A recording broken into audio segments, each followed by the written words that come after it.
Milton Alves de Souza, sou servidor de carreira do Estado da Bahia, como coordenador pedagógico, também atuo como professor no mestrado de Educação de Jovens e Adultos, né, ofertado pela Universidade do Estado da Bahia, no Campus 1, Salvador. Esse artigo ele foi produzido pelos autores Hamilton Alves de Souza, Alexandro Santos Máximo e Anderson da Silva Santos.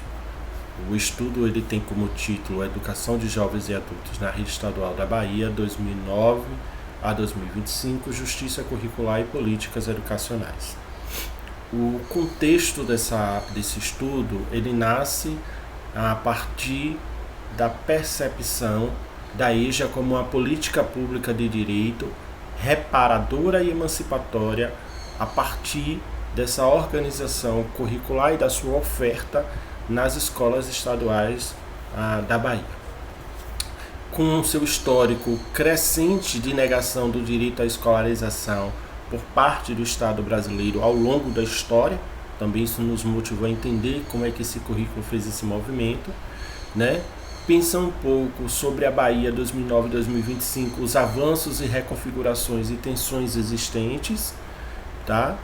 E como problema, né, como inquietação desse estudo, a gente buscou saber em que medida as políticas e diretrizes curriculares da EJA, da Rede Estadual da Bahia, no período analisado, que foi 2009 a 2025, contribuem ou limitam a construção de um currículo diverso, plural, inclusivo e tecnologicamente orientado, capaz de assegurar o direito à educação, à cidadania digital dos sujeitos jovens e adultos e idosos. Então a gente quer saber em que medida essas políticas aí, ela de fato acontece.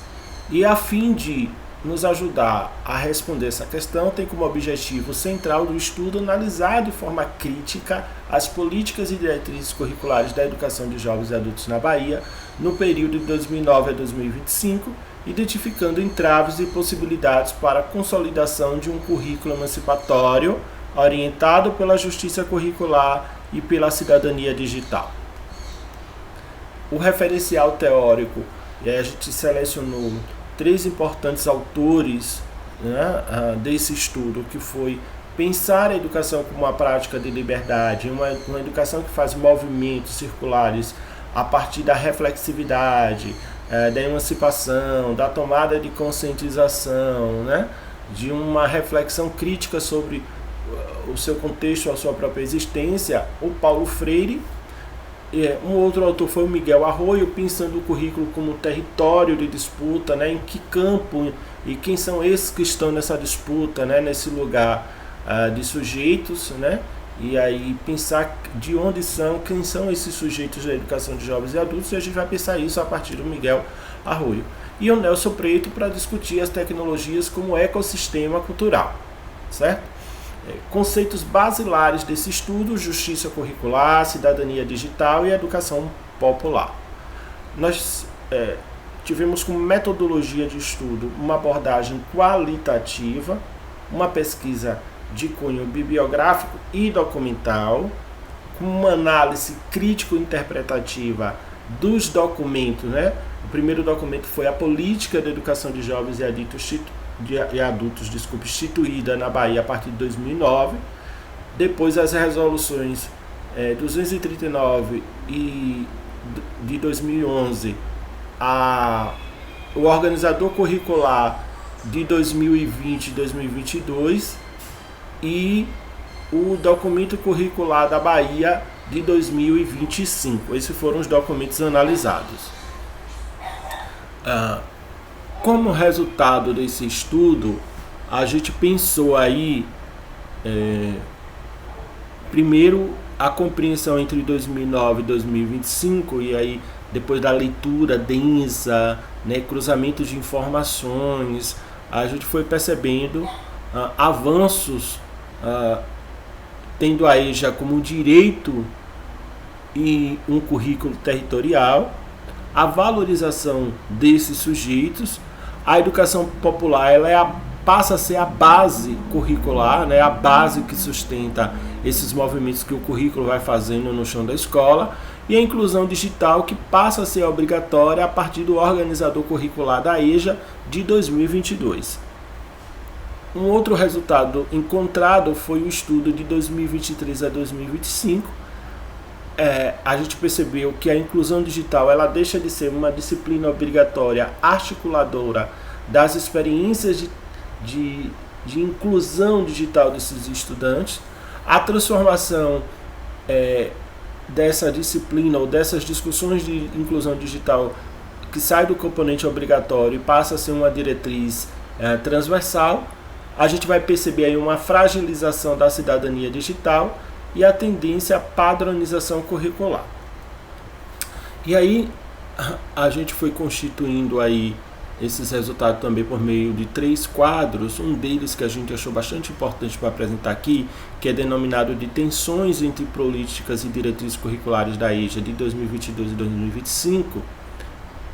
O quadro ele tem 4 colunas. A primeira coluna ele vai descrever as dimensões que nós analisamos. Analisamos a concepção de educação de jovens e adultos, a organização curricular, as tecnologias digitais, a justiça curricular e a cidadania digital. Essas foram as dimensões analisadas e a gente analisou ela no período 2022, 2023, 2025, né? 2022 com o organizador curricular da educação de jovens e adultos, 2023 com as atualizações curriculares e 2025 com o documento curricular referencial da Bahia, criado aí o volume 3, o volume das modalidades. Então, a gente foi percebendo que ao longo desses anos, a EJA ela é vista em 2002 como uma política de direito da formação humana integral. 2023 mantém uma narrativa discursiva da EJA como direito.